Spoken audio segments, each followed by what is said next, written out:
Sato was a lonely, overworked programmer who died and got Isekai'd into the game world he built. However, everything changes when he realizes he has maxed out cheat skills, so he uses his abilities to crack demons and rizz up monster baddies. This story starts with Sato rushing to the office to work on an online game set for release soon. Since beta testers have complained that the game is too difficult, Sato plans to implement a map and a 3-meteor hit skill feature to make things easier. Doing this takes about 3 days of hard work, so on the last day, Sato finally decides to get some sleep. However, when he wakes up, he finds himself in a deserted land with no memory of how he got there. He pulls out his phone to make a call, but sees it isn't working. Seeing his reflection on the screen, he realizes he looks younger, so he thinks this is a dream of himself in the game he was just working on. All of a sudden, a horde of lizardmen comes charging in his direction, and it's not until one of them nicks him on the cheek that he realizes it's too real for a dream. Sato panics and activates one of the meteor strikes which he had earlier implemented in the game, but while it's loading, he scrambles for his life, evading arrows like taxes. Why are you running? Why are you running? Soon after, the meteor shower activates and rains fireworks on the lizardmen like the 4th of July, causing them to become one with history. As the smoke clears, Sato discovers that one of the lizardmen has survived and wants to fight him, so it hands him a sword and starts swinging wildly. Despite not having any combat experience, Sato somehow keeps up with Lizzie's speed and shockingly manages to defeat him with a nasty strike. Shortly afterwards, he learns his level is over 300, so he decides to check how strong he has become by firing the second meteor skill far away. To his shock, the meteor wipes out everything off the map, and he almost gets caught in the catastrophe. After barely surviving the blast, he locks the last meteor skill away. Then he maxes out his other stats, like a super admin. He then notices that because he has leveled up so much, he also has enough wealth to put him on the Forbes list, much to his shock. I'm rich. After that, he decides that he's had enough for the day, so he pulls out a cloak from his inventory and falls asleep next to a fire. The next day, Satoru checks his map and sees a place he'd like to go to, so he sprints there at full turbo.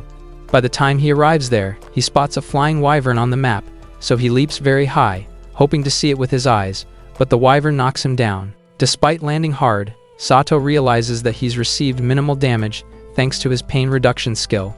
He then hurls a stone towards the wyvern, and after sensing his strength, the wyvern makes a run for it. However, Sato notices that it's heading towards a group of soldiers, so he runs after it to warn them. Once he reaches, he sees a large army of knights and mages, who work together to attack the dragon. In response, the wyvern blows a mage to Kingdom Come, and the mages use slow falling spell to protect her. However, the mage is still falling fast, so Sato leaps into the air and catches her like Spider-Man. Sato earns a new title and then quickly leaps to safety as soon as the mage wakes up. Having been rescued, the mage thanks him for saving her life and introduces herself as Zena to him, without forgetting to mention that she's single. Before he can press on with matters, an arrow flies his way, but he evades it effortlessly. Zena, who learned that it came from her teammates who are trying to protect her, cautions them to stop, but then they glare at Sato as if his name is on the Epstein files. Left with no choice, he introduces himself as a traveling merchant, but then Iona questions him about that since she can't see him with any goods. Realizing he messed up because all his items are in his strange bag, Sato lies to her without batting an eye, saying that his pack horse ran away with them and he's only left with his purse. Lying outrightly unlocks the trickery and persuasion skill, so he maxes the skills and uses them to convince Iona, even mentioning that his papers were inside the cloak he had on his pack horse. With that out of the way, she tells him to come with her to Salyu City to get his identity card. On the way, Zena introduces their squad as a group sent to investigate the meteor rain, and he realizes it's his fault they ran into the wyvern. There, he learns about the usefulness of wyvern's hide, unlike the meat, which tastes like wet soil and is offered to slaves. This makes him curious about the food he'll eat in the city, so he does a population census through his system window and learns there are multiple races in the city. On getting to the city, Zena breaks it to him that she'll be leaving to debrief the military forces, and she promises to thank him right after. He realizes she's as stubborn as they get, and notes that his younger self would have assumed she was head over heels for him. Right after, Iona takes Sato to an officer to check and issue him a new identity card, and once he does that, he pays the fee and is given a 10-day visa to stay in the city. The officer instructs Sato on how he can get it extended, and if he's ever caught with an expired visa, he'd be turned into a slave. With that, Sato thanks him, and once he leaves the building, Iona shows him where the inns are. As he heads there, Martha lures him to her mom's with her milk factories, and upon sighting Mosa, Sato notes he would have gone for her if she weren't a plus size. There, he pays for 10 nights and offers cold food since he arrived late, and while Martha tries to brag about her mom's cooking, Mosa sends her to clean the inn Sato will be staying in. From basic interactions, he learns about the Demon Lord and the hero's battle 60 years ago, and also how dragons are sleepyheads, unlike wyverns. As he digs into his meal, Martha shows up, so he asks her where he can get clothes and supplies, and she takes him to the market. On the way, he sees a man maltreating some demi-human slaves, so he intervenes and helps them with their luggage. The slaves see their elder companion and tell her that Sato helped them, so they thank him and head back to their base. When Sato returns to Martha, he sees she's shocked because he related with the demi-humans, so he learns from her that humans, especially farmers, were often unalived by the demi-humans. As they continue shopping, Sato picks up a skill most ladies are natively born with, and he buys Martha a hairpin. Seeing how happy she is with him, he realizes that if he ups his riz, he'll definitely bag her by nightfall. She then takes him to a shop where he buys a dragon mask and a wig used by people who cosplay as the past heroes and princesses. Just then, he spots a carriage, shipping slaves, and he notices Arisa, who has a troublesome title. By the time they return to the inn, Yuni, a little assistant, welcomes them and informs Sato that she has taken his bag to the room. Curious, Sato asks for a bath, but Martha tells him they only have a public one in the inner walls, which commoners can't use, so they wash themselves off a well at the back of the inn. After a while, he crashes on his bed before ordering food and a light alcohol. When he sees the food, he's surprised, so he digs into it and rants like a reviewer from Food Wars, and as he sips the alcohol, he acquires its resistance. Right after emptying the plates before him, he orders seconds and ends up eating too much. Later that night, as Sato lies on his bed, he talks about the good life he's living, unlike his past job, but then, as he recounts his journey so far, he realizes that his experience doesn't match up with the games and stories he knows. He admits how much of a geek he was in middle school, and notes that he never created a language on his own. Also, it was his first time experiencing the taste of something new, which means that he might not be dreaming. As he realizes his condition, he notes that the world isn't just a game because, if it were, he could save progress and log out. Now this raises a question, which is whether he can go back if he beats the game-like world, but then such a thing doesn't exist in an MMORPG. Extremely puzzled, Sato takes off that night to explore the city, and when he gets to the outskirts, he vows to have fun, now that he's doing something different, and exploring the world will help him as a game creator. But finding his way back home is the least of his priorities. With that, he heads back into the city to quench his insatiable desires. The next morning, Martha wakes him up and tells him that his girlfriend is around to see him. Surprised, he goes outside and finds Zena waiting outside the inn, so he compliments her and asks her why she's around. The ever-so-earnest girl then reveals that she's off duty that day and was thinking of taking him around the city. As they go around the city, Sato pays for their meal, and she complains about it because she wants to pay him back for saving her the previous day. He tells her that she literally brought him to the city and helped him get inside. She agrees, and they sit in the park and try croquet. After that, they try another food out, but then a snot-nosed brat bumps into Zena and stains her clothes. Sato then asks her if there's a place to fix her stain, but just then, a cloaked girl shows up and offers to get it off. She takes them to an alleyway and casts a water-level spell that has Zena soaked, so Sato looks away, or else he'd be forced to marry Zena. The cloaked lady then dries herself up using wind magic, and once they pay her for her service, Sato gets curious, so he asks Zena how she casts her spells, and she sings the tonic solfa like the female cast of La La Land. He learns that it took her 3 years to learn how to use magic, and the process of learning it involved using picture books. While her goal is to learn how to fly with it, she asks Sato why he wants to learn magic, and he says he wants to use it as an alternative to having his bath. Upon hearing him, she laughs her heart out for having his priorities mixed up. After that, Sato buys some ointment, and Zena takes him to see the Great Wall. There, he gets a great view of the outside world, and then asks her if it's alright for an outsider like him to see the military inner workings. But then she tells him not to worry because wyverns are the only problems they face in the city. After that, she takes him to the Palian Temple, and shows him the image of the past hero who defeated the Demon King. Sato learns that the hero's sword, which was bestowed upon him by a goddess, glows blue when wielded by the hero and if the sword accepts a wielder. Suddenly, Orna, the temple saintess, shows up, saying it's not necessarily a good thing for the holy sword to accept a person, because the dude will have to fight the demon lord.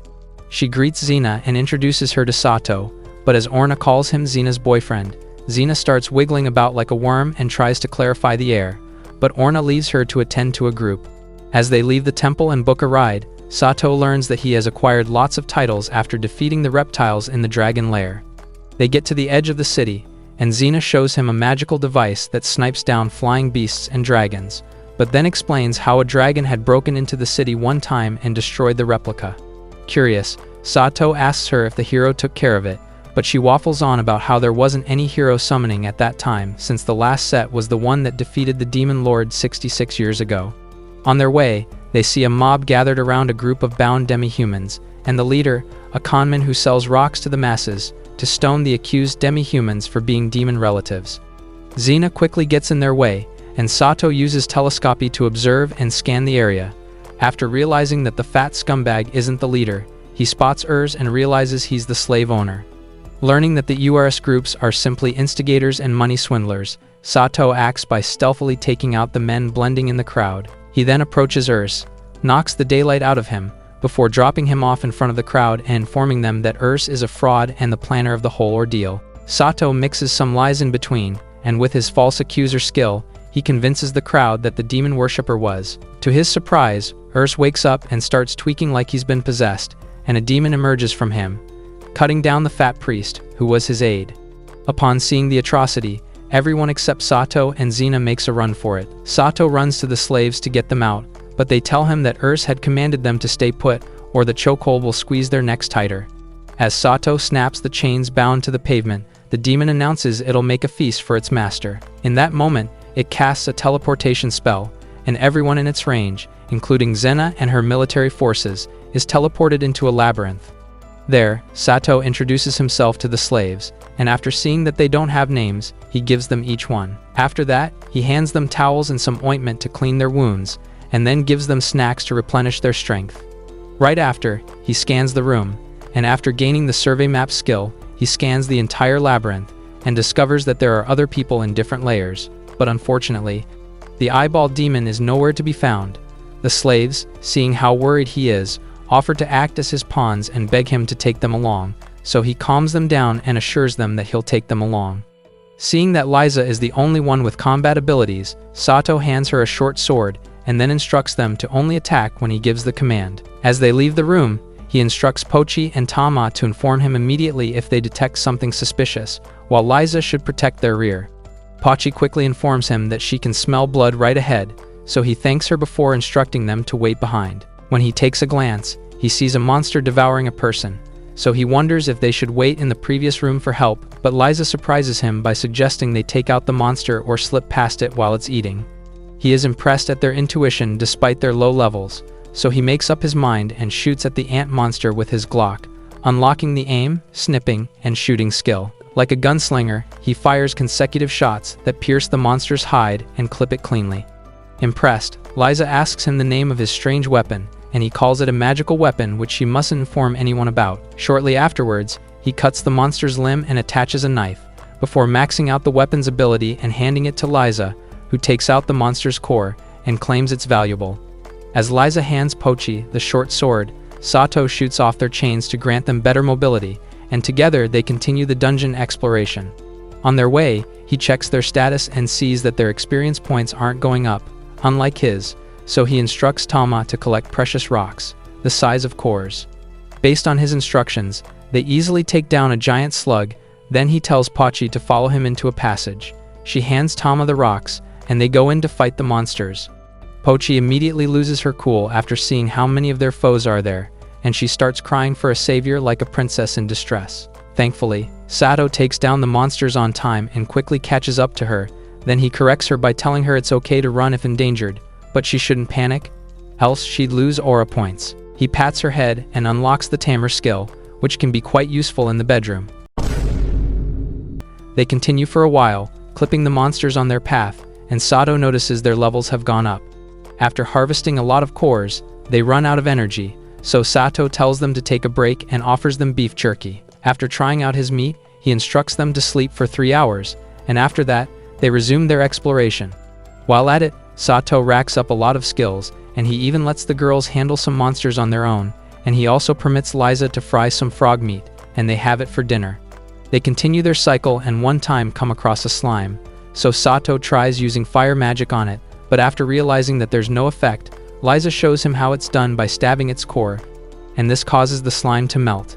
He surveys the area and suddenly spots a trap close by, so he informs the others, but then a level 40 undead beast shows up and leaps at him like he's sliced bread. Sato, while holding it off, sets a trap nearby, then he kicks the monster at it, causing it to fall into oblivion. On their way, they notice a group bound by spider silk, so Sato instructs his girls to get them out. 2 of the men rescued are grateful, but the last one yells at Pochi not to touch him, and she should hand him the knife, so he can free himself. As Sato sees Pochi instinctively refuse, saying the knife is for him, he tells her to come back to him, and then refuses to save the scumbag. Jin Belton, a noble, then puts the douchebag in his place before helping him out. As they go deeper into the labyrinth, they sense some monsters attacking a human group, so they rush to help. The rude brat from before tries to prove his strength by charging in at a slime, but he fumbles badly and nearly gets devoured, but thanks to Pochi, he gets access to extra screen time. There, he realizes his fault and notes not to look down on the beast folk again. Sato sees Zena being treated like some Rule 34 comic character, so he immediately saves her, and she jumps into his arms like his darling. Orna interrupts them and asks Sato for his help in defeating the monsters, so he tells them how Liza had told him to get rid of the slimes. Upon hearing Sato mention a lady's name, Zena acts like a jealous housewife, but Orna tells her to save it for later. As the people try to get themselves out, Sato introduces his girls to Zena, and Liza thanks her for saving her from the mob earlier. Tama then points to a strange wall, but then the soldiers see a treasure box and try to loot it.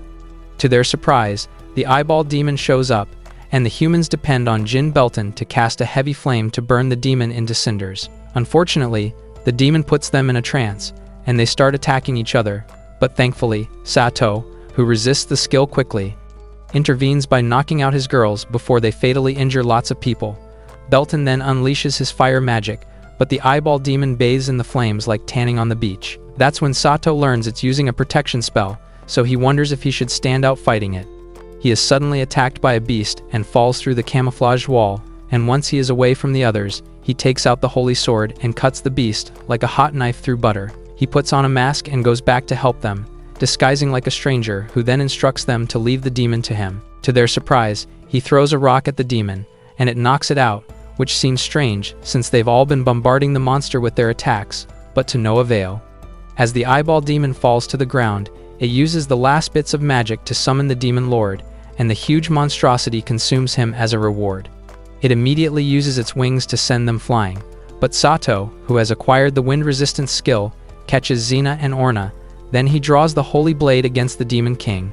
Once the Demon King sees him, it calls him a hero, and gets mad at him, so it strengthens itself by 300%. Sato looks at the blade and notices that it isn't shimmering blue, so he concludes that he isn't the hero. The demon also wonders what's up with him and starts by firing a bolt of lightning at Sato, but Sato immediately gains resistance to not only the attack but also being stunned. The demon lord then tries to cut Sato with its claws, but Sato acquires poison resistance, and this impresses the monster. After resisting petrification, Sato decides to amp the sword with fire magic, but once he sees the demon lord is about to demolish all the humans who are attacking it, Sato shoots his Glock at it to call its attention, and then he recalls when Zena informed him that magic or magical weapons are the only way to defeat demons. So he maxes out the fire skill, switches to his axe, and shoots it at the demon lord. The attack scorches the beast, and it's confused after witnessing the supposed hero, who should be a martial artist, use magic. Without wasting time, Sato charges at the demon lord, and while shooting the same spell again, he takes out a katana from his arsenal and cuts it down, noting that one of his titles is God Killer. The demon lord vanishes to nothingness, and Sato earns the title Labyrinth Conqueror and Demon Slayer. Once they leave the labyrinth, the slaves rush to him, and he tells the worried folks to come along with him. After the jerk who maltreated the demi-humans also shows up and apologizes to them, Zena runs into Sato's arms, and he hugs her, apologizing for worrying her. He then looks through his dashboard and sees all the titles he has acquired, but he's mostly focused on the heroic one. Sato meets with the slave master he had rescued earlier with Belton, and he officially acquires the demi-humans as his servants. The slave master then tells him about 2 more ladies, and despite Sato not being interested in them, when he sees Lulu, a striking beauty, and Arisa, a slave who uses Japanese connotations, he becomes intrigued. So he whispers in Japanese to Lulu and then Arisa, and he sees Arisa tug at her hair, thinking there's a spider in them, and this helps him confirm that she understands Japanese. Before heading to town, his other slaves introduce themselves to the 2 girls, and Arisa bonds with them, despite it being her first time interacting with demi-humans. Once Arisa clings to Sato, Pochi and the others do the same, and as they head home, Liza carries her little comrades. While Sato notes that he can't ask Arisa about her Japanese knowledge with the rest around, he stops and asks them what they'd like to eat, and they all vote for his sausage. Confused, he asks them why they like meat so much, so they tell him how, up until they met him, they scraped by eating scraps. Touched, Sato takes them to a restaurant where they are offered mutton and grilled innards. When they try it, the slaves fall in love with the dish, and even Arisa wonders why he's spoiling her with love. He watches them eat and then observes their clothes, so he leaves to get some, and on his way back, he sees some grilled chicken and remembers Liza wanted to try them, so he buys some and heads back. Just then, he spots some homeless beast folks and hands them the chicken nuggets and heads back to their tent. Upon trying the outfits, the girls are elated, but they lack a mobile phone to upload their photos. When Sato and the girls return to the inn, Martha and her mom are happy to see him, but then they realize that he needs more room for them to rest. Unfortunately, they are out of rooms. After watching the scornful glances the humans gave his girls, Sato orders Martha to take Pochi and Tama to his room, while he finds somewhere else to spend the night, but then Arisa surprises him by charming everyone to soften their gazes.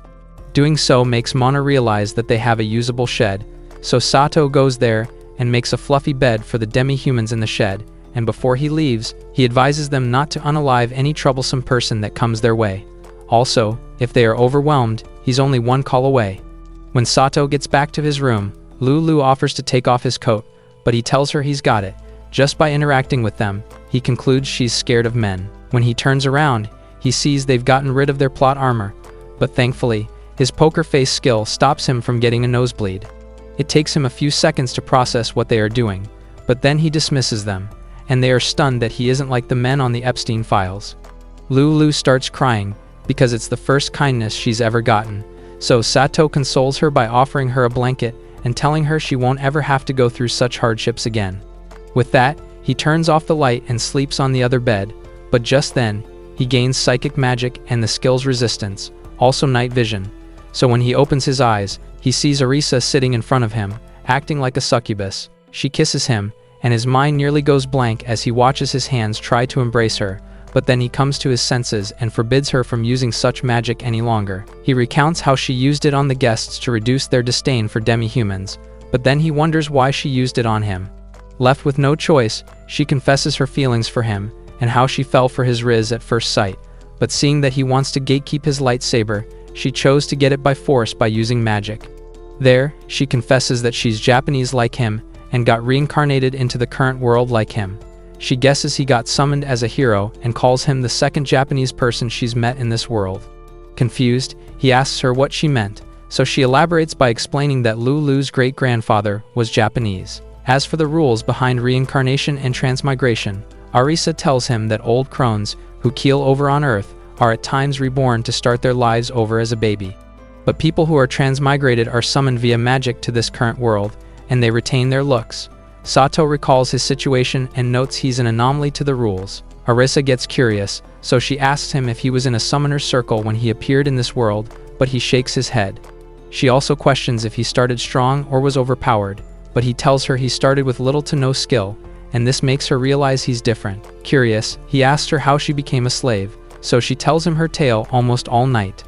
The next morning, Martha opens his room, inviting Zena over, who came to visit him, and she calls her his girlfriend. They drool after taking a glance at his perfect features, but then they see Lulu barely covered on a separate bed, and worst of all, Arisa lying next to him. Zena immediately jumps the gun, accuses Sato of being a two-timer, and then she runs out of the room.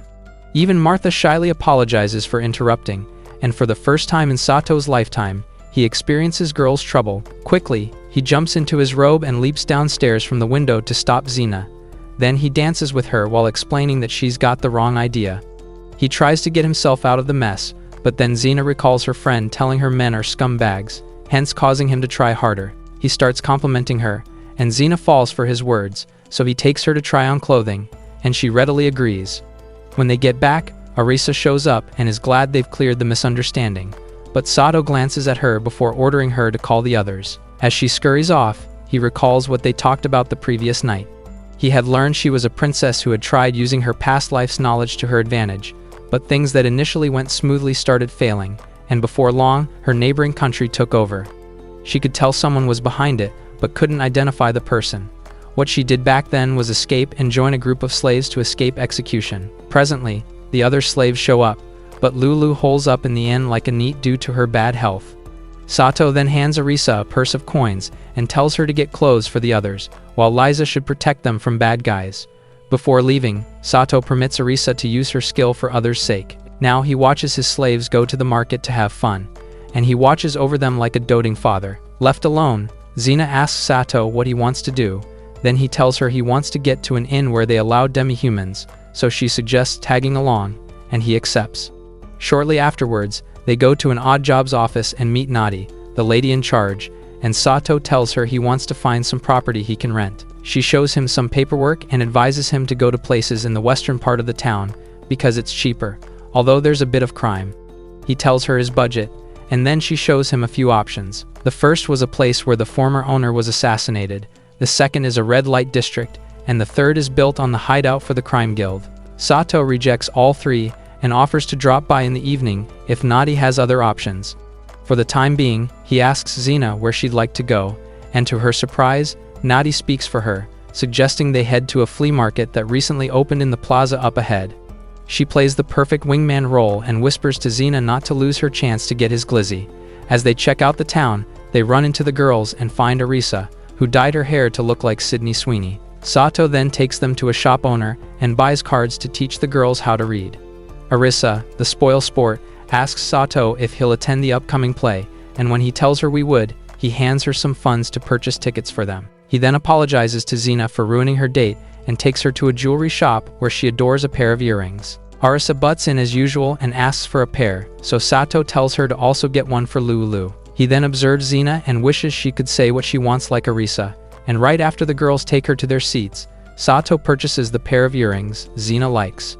Moments later, they watch the play, which is a bootleg version of Romeo and Juliet. The little girls sleep off since love is a very complicated subject, and Liza is more focused on the smell of skewers that surrounds the stage. As for Zena, she pays rapt attention and is nearly moved to tears by the plot. After the play, Sato goes to get some snacks, and he helps a lady who then narrates the original script of the play to him. His ladies arrive shortly, and Arisa and Zena talk about their views on the play. Arisa takes it up a notch by asking Zena if she'll choose to marry someone betrothed to her by her family or Sato, but Zena tries to run away from the question. Arisa doesn't let her slide and tells her that if she keeps stalling, she'll have her man stolen from her. It's a touchy subject, and thanks to Sato, the matter dies down. He quickly turns the situation around by telling them to get meat skewers, so they all dash to buy some. Left alone, Sato and Zena head back, but they run into Iona, Rue, and Lilio, who look pretty beat up. The soldiers then explain how they ran into a group of were-rats who had crossed their borders, and suspect they were the ones that attracted the fang ants. Frustrated, Rue vows to lop off the were-rats' heads if found. Zena, on the other hand, heals them before informing Sato that she's off to treat the injured, but just then, the girls show up with a dead ant, and Sato senses more of them heading for the city in hordes, so he orders the girls to ready their weapons. He instructs them all and informs them about the incoming monsters, so they take positions and wait for them like heaven's judgment. Within seconds, the monsters try to pour into the city, but the barrier above prevents them. Left with no choice, they go through the gates, but since it's already been anticipated, the soldiers take care of a lot of them. Sato and his girls flex their skills, and they reduce the ants' population by a lot. Sensing a few of them, Sato rushes into the odd jobs building and gets rid of the pesky ants there. Suddenly, Bolenin, the manager, a frost spirit, uses vines to get Nadi out of the basement, and he complains when she pecks him after Sato. She introduces him to Sato, and Balanin explains that elves and frost spirits are different, and the mix-up starter ever since the first hero called the Long-Ears Elves. Sato apologizes for the mix-up, then he leaves the building, saying they'll find a solution to his rent later. When Zena sees him, she runs to him and trips, but he catches her just in time. She then apologizes to him because she's been tasked to detect other fang ants in nearby towns, so they won't spend the remaining day together. Liza then returns to him, and a man, claiming to work for the city's government, demands she sell the cores they got in the labyrinth to him, the government's proxy. Sato suspects he's a fraud, so he takes out a receipt and tells the man it has the number of cores and will have the amount paid for them, along with the man's name and form of identification.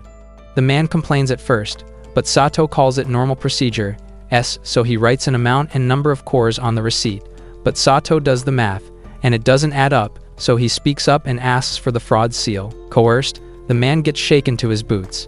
Later that night, Mona serves Sato and his girls a feast to appreciate them for protecting the inn. He sees Lulu is out of bed and wonders if she's faring better. Later that night, he heads to the pharmacy, but on the way, the dudes he saved take him to the red light district to have a good time, and the ladies of the night end up milking all his mayonnaise. As he walks away, he acquires a shadow owl feather, but then notices a shadow stalker in the alleyway, so he takes out his Glock and gets rid of them. When he gets to the source, he sees two figures. One, a severely injured Weret, who begs him to take care of the princess, so he applies first aid and takes them to Nadi's building. Realizing that she and Bolanin are asleep, Sato picks their locks, before taking the figures indoors. When they hear the sound, Nadi and Bolanin show up, and once they see it's Sato, they relax, so he shows them the people he brought, hoping they can help heal up. Once Nadi sees the Weret, she recognizes him as the famous Weret Knight. They get curious and check out the second figure, only to discover it's Mia, the elven princess. As Mia sleeps on the couch, Nadi is surprised by the fact that she's an elf, but Balanin goes in to check on her when Mia stares at Sato. She sees dazzling lights around him and calls him a pretty boy before heading back to sleep. Just then, the rat man, Mize, starts coughing up some blood, so Nadi rushes out to get the ex-priest named Horn, who lives in those back streets, as he's someone who would be willing to look after someone without asking a lot of questions. However, Sato says it's dangerous for her to go out alone and runs after her. The next morning, Arisa rants to Sato, asking him why he went to a pleasure house when he has a beautiful lolly princess right at home, but he tosses his jacket over her head so she'll calm down. However, the lolly weirdo starts sniffing it, and when she picks up the stench of wild animals, she immediately tosses it away. She starts accusing him of being a beast cracker, so he explains that he rescued some endangered beastfolk on his way to get medicine for Lulu the previous night.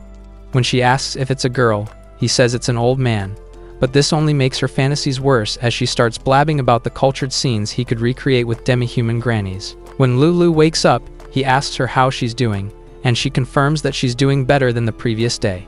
He hands her the medicine to reduce the pain and decides that he'll head to the general store after everyone has had breakfast. A while later, he arrives at the general store and asks Nadi about Mize and Mia, and she tells him that they're both asleep.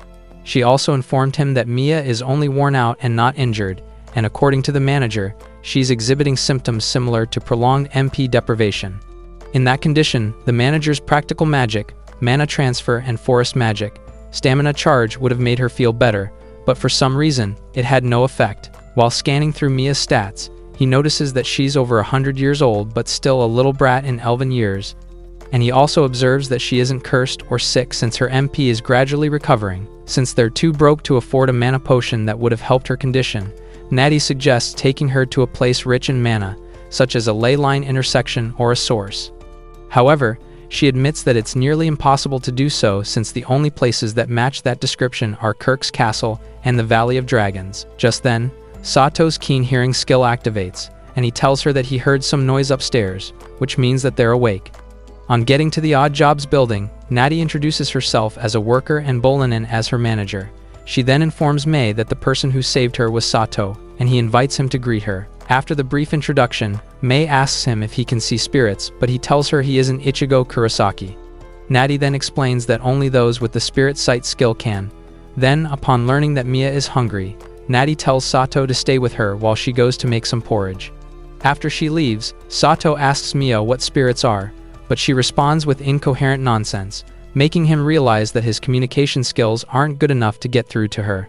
He then switches gears by asking how she says good morning in her language, and immediately she tells him. He gets a notification, informing him that he's now acquired a skill called Elvish language. When he arrives home, he sees the girls playing with the educational card he bought the previous day and tries to join their fun with the new gaming skill he gained, but they all prove to be useless dunces, so he lectures them instead.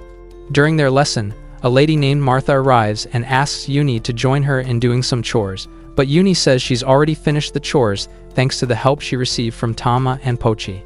During lunch, Sato tells the girls about Mia and Mais, and they start begging to see them, so he promises to take them after lunch. When they arrive at the inn, Arisa, Pochi, and Tama introduce themselves to Mia and start glazing her like she's a Disney princess. Sato tells them to look after her, but when he tries to leave, she grabs him again, making him wonder when his riz became so powerful. When he returns to the living room, Nadi asks him if he has a merchant cart, but he says his horses used to carry his load before the starfall made them run away from him. She then recommends that he buy a cart which belongs to a retiring merchant, but Sato declines the offer because he doesn't know how to drive a cart. However, Lulu informs them that she's driven a one-horse wagon before, so he asks her to teach him and tells Nadi that he'll buy it after all. When she asks for his price range, he realizes that his cover is about to be blown, so he quickly scans a cart nearby to get an estimated price and hands her a bag of coins. Soon after, Sato and the girls set up camp in the woods, and he uses some of his newly acquired skills to make everything easier. When the girls complain about the kettle saying it's mad, he explains that it's only making noise to show that the water is boiling, and Arya gives them a full science lecture to explain the heating process. As he watches the girls play in the grass, the demi-humans he once helped out with food arrive and hand him some fruit to show him. Pochi and Tama waste no time in starting munching on the fruit, and Sato gives the dog people some beef jerky to take home with them, which makes them happy. Some hours later, Sato and Lulu are seated on his new cart, and Arisa suggests that they use it to transport Mia back home.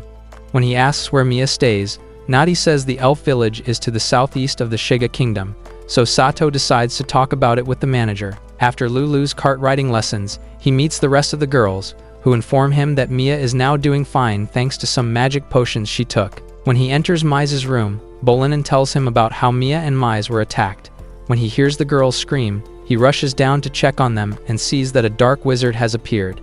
Mize immediately charges in to attack this Ain's Oolgown wannabe, but he activates a strange spell which takes him down, and Sato notices that it's psychic magic. The spell starts overwhelming him, but he notices that Arisa is immune to his mind control, so he successfully copies her resistance skill, which gives him control of his mind again. When he scans the hooded man, he sees that his name is Zen, and realizes that it's the name of the hero in the play he watched several days ago. Zen tells Mia that he's there to take her away, but Sato walks in front of her and nonchalantly introduces himself to the villain. Zen says he has no interest in a merchant, but calls him a hero descendant, while admitting that he finds Sato's resistance to his fear magic impressive. As Sato wonders what he means by hero's descendant, he continues his villain speech by telling him that he initially intended to let him live, but changed his mind when he defied him. He then releases some weird gas into the air, but Sato is unfazed, and tells him that he's not letting him take his friend, Mia, anywhere without her consent. He asks the low-quality Thanos to leave, but Zen refuses, so Sato charges in to take him down with a punch. However, his hand passes right through him, and Zen grabs him in the air using shadow magic. As the hero hangs like a mistletoe, Zen praises him for his swift movements, and he returns the favor by admitting that he's never run into a mage powerful enough to control shadows before. When Bro tries to continue his villain monologue, Arisa gets angry and fires a blast, which exposes his face as that of an undead. She calls him a wraith, but he tells her not to associate him with such a low-level undead as he sends his shadow tentacles after her, but Sato blasts them away. When Bolinin moves in to block the tentacles, Sato takes advantage of the distraction by freeing himself, and he then punches the shadow tentacles away with an enhanced fist. This stuns Zen because only magic items are known to be able to interact with his shadow whip spell. When Sato notices that Arisa is prepping up to use a unique skill, he asks Zen to introduce himself to them, even though his system has already informed him that Zen is the highest rank of undead. Called an Undead King, Zen starts glazing him for being able to move like John Wick despite being a merchant, but Arisa tells Sato to move out of the way before blasting him with a powerful beam of light. However, the Undead King tanks the attack, and when he sees her hair color, he finally realizes that she's reincarnated. Arisa falls to the ground, exhausted from her empty HP tank, and Sato tries to blast the bag of bones to death, but his magic bullets do 0 damage. Zen then warns him to keep Arisa from using her unique skill so that she wouldn't become a plaything for the gods, and grabs Mia with his tentacles as he prepares to leave. Sato tries to save her, but Zen's tentacles reach a transcendent state that he can't interact with. As the Dark Wizard vanishes into his portal, he tells Sato to visit the Cradle if he doesn't fear death, as it would give him the pleasure and courage to see him push his wisdom and courage to their limits. When Liza and Lulu arrive, Sato tells them to treat the others and promises to return with Mia before jumping into the portal. He appears in a river-like dimension where he notices that his endurance and stamina are starting to drain, and he searches desperately for Mia but can't find her. He tries to scan the area, but his system tells him that there's no map available for that area, and this makes him crash out so badly that it breaks the illusion world apart. He then appears in a strange building where Zen expresses how shocked he is that Sato was able to escape his shadow prison. Sato explains that he pulled it off thanks to the light amulet he possesses, which makes him immune to magic. However, Zen says that trials should be conducted fairly without cheating, and only people who have conquered the Cradle should be able to reach his room. He then reveals that he can't die as long as he bears God's blessing, but Sato decides to prioritize saving Mia as he charges forward. However, the Undead King teleports him to a different part of the Cradle, where he sees a large tree. He realizes that Mia is somewhere in the tree, so he uses his map to get her location and rushes to the gate, where he reads some instructions about the dungeon. When he enters, a monster attacks him, so he takes it down easily, and he spends the next few hours destroying other beasts and traveling up the tower until he arrives at a special room where he sees a tree spirit named Dryad, who complains about her lack of MP. He realizes that defeating her would serve as a shortcut to the upper floors, but she suddenly starts asking to have a taste of his popsicle. He offers to give her food instead, but she says she wants MP and then kisses him until her mana tank is filled. Afterwards, she gives him passage to a special room in the dungeon where he finds out that the man who created the Cradle is named Trazayuya. After leaving the room, he asks Dyrad to transport him as close as possible to the boss's room, so she transports him to the level 100 room, where he sees a bunch of baddie clones with huge milk factories. Upon scanning them, he realizes that they're homunculi, and they inform him that he can only advance by defeating the giant golem in front of him. He easily guns down the monster, so one of the homunculi girls charges at him while her twins escape, but he proves to be a man of gender equality by knocking her out. Afterwards, he moves to a room where he sees another Dryad, who explains that she and her clones are all connected before teleporting him to the 118th floor. There, he destroys all the monsters in his path, and soon after, he finally arrives at the boss room. However, Zan says he can't face him, but instead, he'll face another powerful enemy for the right to wield a holy sword. Just then, a group of homunculi and golems appear, and Zan powers them up before disappearing with Mia. Just then, the monsters blast him with a barrage of arrows, but he manages to dodge, so they power up their weapons as they march forward to finish him off. As the golems charge at him, Sato summons a spear and destroys them one after the other. The homunculi girls try to finish him, but he knocks 2 of them down easily. The others try to take him down with a swarm of arrows, but he tanks their attack easily and pulls off a Beyblade spinning kick that sends the other 2 clones flying. As the homunculus girls struggle to return to their feet, he asks them why they fight so hard for a master who treats them like pawns, so they tell him in unison that it's their desire. One of the girls then fires a barrage of arrows at him, which he evades by running to the side, but then another clone ambushes him and breaks his weapon. She charges at him with heavy sword strikes, but he parries all her attacks away before taking her down with a super kick. Afterwards, he notices that the only homunculus left to face is the one tagged as number 1, who is wielding a sword and shield. She moves towards him while gasping for air like a zombie that just ran a marathon, but he stops her attack with his fingertips before knocking her down with a gut punch. As her consciousness fades, she begs Sato to make her master's wish come true before passing out. Shortly afterwards, Sato arrives at the new boss's room, where Zen hands him the holy sword, but Sato asks him what he wants, and Zen says he's hoping to discover a hero who can finally slay him because, in his past life, he died due to unjust brutality, and he was reincarnated as an infant with respectable parents. For a time, he thought everything was fine, and he thought his life would end in a normal way, but soon, a noble who was in love with his wife imprisoned him and executed him on pretenses. However, he reawakened as an undead and carried out his revenge by destroying the family of the man that slayed him. Afterwards, he searched for a means to die for good so that he could reunite with his wife, but God's blessing didn't allow him to do so, as neither exorcism spells nor holy swords could end him. After narrating his story, Zen asks Sato to strike him down so that he doesn't become a demon lord in spirit, and he remembers the words of Homunculus number 1, which motivates him to fire a powerful sword blast that destroys the Undead King for good. After he vanishes, some evil spirits appear and start trolling the hero, so he scares them off. Just then, the Cradle system announces that the entire building is about to self-destruct, so he rushes towards Mia and feeds her a healing potion. When she wakes up, he asks her if she can stop the self-destruct sequence, and after taking a close look at the controls, she admits that she can't do it. As Sato looks through the controls, he realizes that Zen never intended to sacrifice Mia, since there's a method set for her escape. However, he notices that every other method has been blocked off, and even though he can teleport away by sticking close to Mia, he's worried about what will happen to the homunculus girls. When he sees that the countdown is at a minute left, he runs faster than Prime Minato to the lower room and places Mia at the center of the homunculus girls. He then tells her to teleport away with them, since he has someone left to save, and promises that he'll come back alive. After she teleports away, he runs through the collapsing building and jumps down until he arrives at the room where homunculus number 7 is resting. He carries her unconscious body to the Dryad chamber and asks the Dryad to send them out of the cradle. She asks for some seed and magic in return, so he gives her the bag of seeds he got from the dog people. However, she tells him that she needs 3 times the magic power he gave her before, but he assures her that it isn't an issue for him before smooching his magic power into her. Afterwards, she teleports them outside the tree, but suddenly, a huge wave of salt appears. Sato invites Dryad to come with him, but she tells him that she's okay because she can respawn infinitely as long as there are trees around. Hearing this, he thanks her and runs as fast as he can.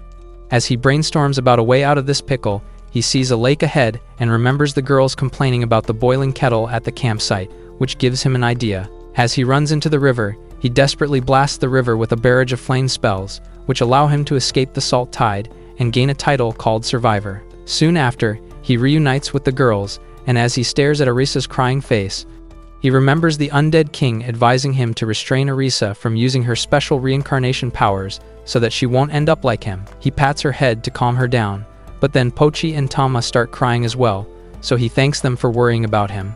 Just then, Mia arrives and thanks him for his help by kissing his forehead, which unlocks a new title for him called Friend of the Elves. When the homunculus girls ask about their master, Sato tells them that he has passed on, so they immediately submit to him as their new master. However, they say they need some time to deliver their former master, Zen's wedding ring, to his wife's grave, and after a game of rock, paper, scissors, they decide that number 7 should keep Sato company. Since calling her a number sounds weird, he names her Nana, which literally means 7 in Japanese, and she joins them as they make their way back to the kingdom. The next day, he reunites with Zena, who immediately starts crying because of how worried she was for him. He gives her some special earrings before telling her that he's going on a mission to transport Mia to the elf village, and he swears to return to her. Shortly afterwards, Sato and the girls ride forward in their carriage, but Zeno chases after them and asks to join him on his journey next spring.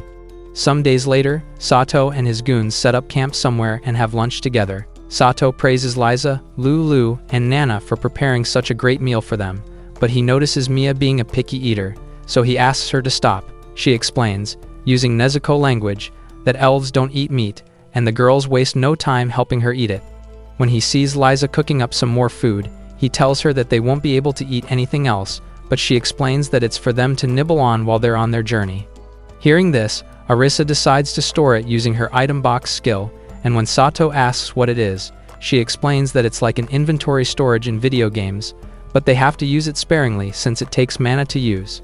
Sato notices that it's much different from his own item storage, and he also realizes that he doesn't know the full extent of his own storage ability, so he decides to give it a look when he has time. Soon after, Sato tells the girls to prepare for the roles he's assigned them before they can continue their journey, and they spend the next few hours doing this prep together. As he tends to the horse, Arisa asks him if she can touch up the cushions because their roughness is making her uncomfortable, and he suggests fixing up all the cushions they have at once. After gathering the cushions together, Sato and Arisa attach some cloth to them to make them more comfortable, and he even makes a Labubu doll in the process. Nana gets so captivated by the doll that she asks to keep it, and he gives it to her, but this makes the other girls jealous, so he makes dolls for all of them. After traveling for the next few days, he and the girls rest in another grassy field, and when Liza suggests departing soon, he decides to stay a bit longer so the girls can rest some more. He then assigns Pochi and Tama on a special mission to find the One Piece, and as they rush to carry out the mission, Arisa joins them. After they leave, he sees Mia playing a Beethoven classic with a leaf and praises her skills. Nana calls her a princess while asking for instructions on how to play the leaf flute, but Nana refuses, and Sato explains that she doesn't like being called a princess. Hearing this, she agrees to call her Mia from that point on, and Mia spends the next few hours training her and the other girls on how to play the leaf. When Sato gives it a try, he gains 2 skills named musicianship and instrument crafting, but the girls start worrying for him because his music sounds worse than the latest Cardi B album. Noticing this, he switches his musicianship to the highest level, and this allows him to produce Grammy-level music from the leaf flute, but Mia still rejects his performance and grabs the leaf from him. Arisa then takes him to a cliff and shows him a structure below called a stone torii, which seems strangely familiar to him. Suddenly, he sees visions of mysterious girls telling him that they'll always be with him, and then gets a flashback of himself in chibi form, asking a girl if reincarnation is real. The girl said it is, but claimed that it wasn't enough, and Sato realizes that the shrine in the background of the stone torii is the same one that was near his grandfather's house, but he wonders if the girl is a friend from his past. He then sees a vision of a girl in shrine clothes doing a special dance, but before he can hear her message, Arisa snaps him back to reality. She starts yelling at him for dozing off at the edge of a cliff where he could possibly fall off, but his brain is preoccupied, trying to figure out the mystery behind the shrine girl. He recalls that he once made a doujin game with a shrine as a background when he was a student, so he wonders if the girl is actually a character from his game. When Arisa snaps him back again, his skill alerts him about a travel gate somewhere in the stone torii, and when he tells Arisa, she asks him to fix it, but he says it's impossible. When they return to their campsite, Pochi tells him that she caught some boar meat for them, but he's worried about how dirty she looks. Just then, Tama arrives with a sleeping baby Kurama, and just when she starts petting it, it wakes up and runs away. She apologizes to Sato for not being able to catch any prey, but he pats her head while telling her that he's happy that she's okay. When their stomachs start growling like ogres, Arisa brings out several bowls of food for them, which they begin munching on. Soon after, they resume their journey, and while the girls have fun, Sato does a deep study of shadow magic using Google and decides to learn everyday magic next. As he does his study on everyday magic, he suddenly feels his hand touching a soft cushion, and when he opens his eyes, he sees that he's been fondling Nana's plots the whole time. Arisa and Mia give him a proper scolding, so he apologizes while explaining that he was studying for a new spell, which he wants Mia to try out later. Just then, he gets a notification that several more rat men are in the area, so he tells Riza to stop the carriage. Mia immediately rushes to embrace her rat friends, and this confuses Arisa, so Sato explains to her that they acted as decoys to help her escape. He then announces that they're setting up camp there, but the rat men ask for permission to go elsewhere since they have something to do. After they leave, Sato and the girls hunt down some deer, and when he notices that they're dirty again, he gives Mia the go-ahead to cast a bubble wash spell he taught her, which cleans all of them up. Later that night, Sato experiments with the item box skill and his storage skill, and notices that the item box retains the temperature of anything stored in it. The next day, the team meets up with the were-rats, who just finished burying their deceased comrades, so Mia sings beautiful farewell songs. The next day at the bar, Sato tips a cutie for bringing him his meal, and she blushes hard like he called her his wifey. He then intervenes in a bar fight by offering to buy everyone drinks, hence gaining the title Elon Dusk. As he prepares to leave, the hot maid suddenly returns and clings to him so tightly that her melons disrupt his brain function before taking him to a private bedroom to do the deed. The next morning, Arisa and Mia scold him for being a cheater, but he didn't explain himself because he knew he was only their guardian. Just then, they see a man beating up a commoner, and as they walk past him, Sato notices that he's weirdly glaring at him. After he leaves, Liza reveals that it's the small-time crook who tried to take their flying ant cores back in Salyu City. Sato hands the victim a healing potion, which successfully fixes his fractured arm, so he thanks Sato for his help. When he returns to the carriage, Arisa complains that they might run out of potions at that rate, so he decides to learn how to make potions himself through alchemy. Soon after, he sets up some equipment for his alchemy practice in the woods and performs transmutation on his liquid mix to create a batch of high-quality healing potion. However, the system informs him that the potion will get degraded if he doesn't store it in a specialized vial, and that's when he notices that the vials from his previous potions have special magic circles drawn on them. When he notices that he's running out of materials, he scans the area using his system and finds that the nearest town is Nuki in Kuhano City, so he decides to go there the next day. That night, while everyone else is asleep, Sato and Arisa experiment with his new magic tool, but his overwhelming mana output makes the device explode, and all the girls rush out thinking the Akatsuki is attacking them. The next morning, Sato notices that there are blank spots on the map, and he decides to check those spots out to prevent the girls from getting into danger. Minutes later, they arrive at the nearest town, where a man directs them towards an alchemy shop. As he enters the alchemy shop, he sees a weird hooded man rushing away, and his slave follows after him, carrying a heavy bag. When he enters the store, he sees a four-eyed lady named Lenmaris and tells her that he wants to buy some elixir for some potions. The lady says she can sell 3 for a silver coin each and explains that she can't give him a discount since there's been a shortage of cores in the area. Since Sato has an entire stack of cores he earned from the Labyrinth, he requests some other materials from her, knowing she'd ask him to trade cores for them. However, when he asks if she has potion vials, she says that someone just bought all the vials in her stock because they had a requisition warrant with the seal of the Viceroy of Sedum City. Hearing this, Sato realizes that it's the 2 dudes he saw earlier, and she advises him to buy directly from the pottery workshop. After leaving the store, he tells Liza to go join the others since he wants to visit somewhere in private, and she offers to follow him, but he tells her to go make dinner for the others instead. A while later, he wears a hooded disguise and trades some of his cores with Lin Maris for some wind magic scrolls. That night, Sato practices the spells in the scrolls and adds all of them to his inventory before heading to the dark areas of the map. As he patrols the forest, he suddenly passes through a barrier and notices that something is off. After scanning the area, the system informs him that he's in the Forest of Illusions, but he thinks it doesn't live up to the name since it looks perfectly normal. However, he notices that some people are rushing towards him and realizes that the witch has found out that he's entered her domain. Just then, an earthbending spell tries to nab him from below, but he jumps out of the way, and then he spots a loli, along with several fully armored knights. The knights try to slash him into pork chops, but he dodges their flurry of attacks while explaining to the witch that he clumsily entered her domain. When the witch tries to attack him with earth magic again, he shatters it easily and tells her that he's only willing to get punished for his trespassing by getting hit once. Just then, a giant bird lands on top of the loli, and the old lady on top of it introduces herself as the Witch of the Forest of Illusions. Inside her hideout, she apologizes to him for her apprentice's behavior, thinking he's a ball and an emissary, but he explains that he's not an emissary. As Inan cooks up a potion, the witch explains that they made a pact with the Count of Kohano, promising to deliver 300 vials of special potion to him twice a year in exchange for keeping away outlaws and hunters from the forest. When he tells her about his interest in potion making, she decides to teach him a special recipe, but asks him to help her deliver a letter in return. Afterwards, she casts a beautiful rainbow light spell that leads him out of the forest. The next morning, he notices that Inan is being chased by bad guys, and he tries to save her, but the crooks shatter her carriage and run away with some potions. Sato notices that only 120 out of the 300 potions is left, and he tries to explain it to the Count's official, Kirk. But Kirk bluntly tells them to keep up the pact by delivering the full 300 vials by sundown. Sato notices that something is fishy since the crook, Dosen, is beside him, and he realizes that Kirk is trying to destroy the Forest of Illusions.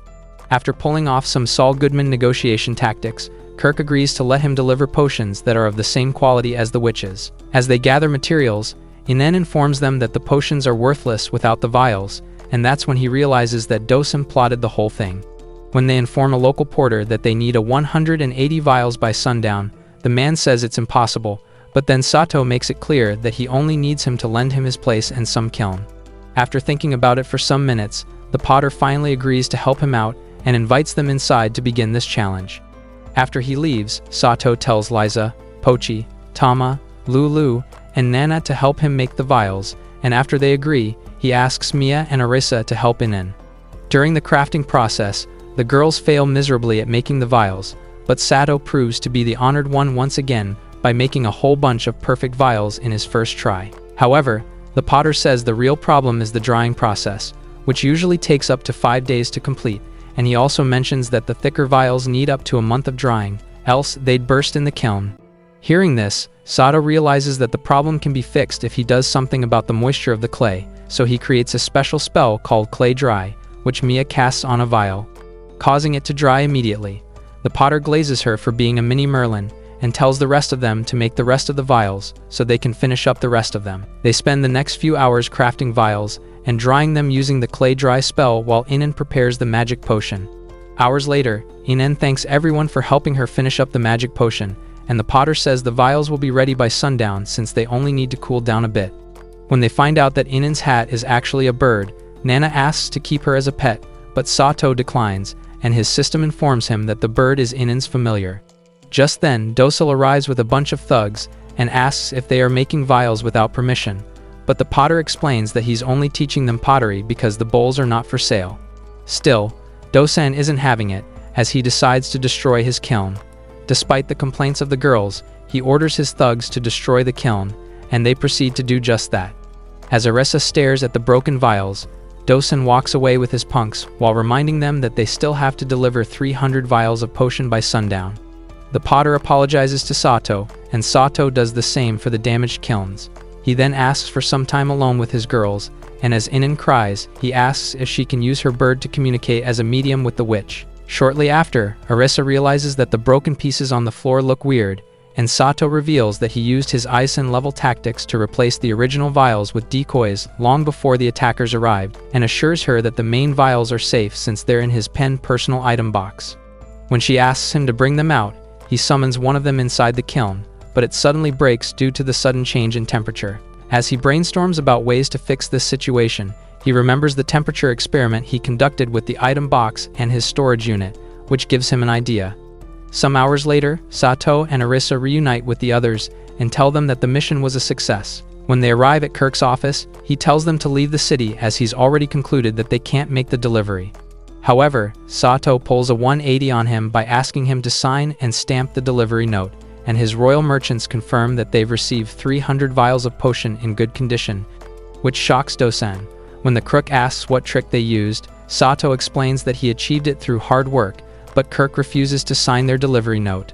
Inan starts panicking because the time is nearly sundown, but Sato assures her that everything will be fine and asks him once again. Just then, the actual Count arrives and tells them that he'll sign the document for them because he isn't in support of Kirk's evil deeds. He then tells Kirk that he was acquainted with his father, who was a vassal of Marquis Muno when they were students at the Royal Academy, which is why he helped his family by giving him a position. But now he realizes that he was wrong, because Kirk is not worthy of being the assistant viceroy. The Count strips him of his position, and he tries to retaliate with a lightning spell, but he blocks easily and pulls out his sword while announcing his decision to execute him. However, Sato quickly knocks Dosan and Kirk out using some Jackie Chan techniques. Then he tells the Count that he had to interfere to prevent the girls from witnessing murder. The following day, as the party prepares to leave, the potter thanks Sato and informs him that he now has a better deal and bigger kiln. The Witch of the Forest also thanks Sato and gives him a special lamp she had made with her mistress's help. Hours later, Sato wakes up to Nana ready to drink milk, but Arisa crashes their party. He reaches out to grab her milk factories, but Arisa stops him by using a barrier spell, and Nana explains that she was only asking Sato to recalibrate her system. When Arisa asks why, Nana gives a technical explanation that'll have scientists arguing that the Earth is flat.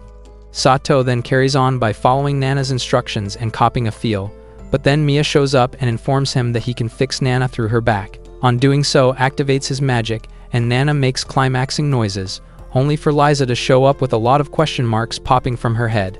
Later that night, Pochi asks Sato to read her a bedtime story, so he reads Demon Slayer to them, triggering a snore fest. The next morning, when he wakes up, he sees all the girls all piled up on him, and soon after, they continue their journey. That's the end of today's video. If you stayed until now, comment down below sweet plot. Give me plenty likes, and I'll post your favorite model.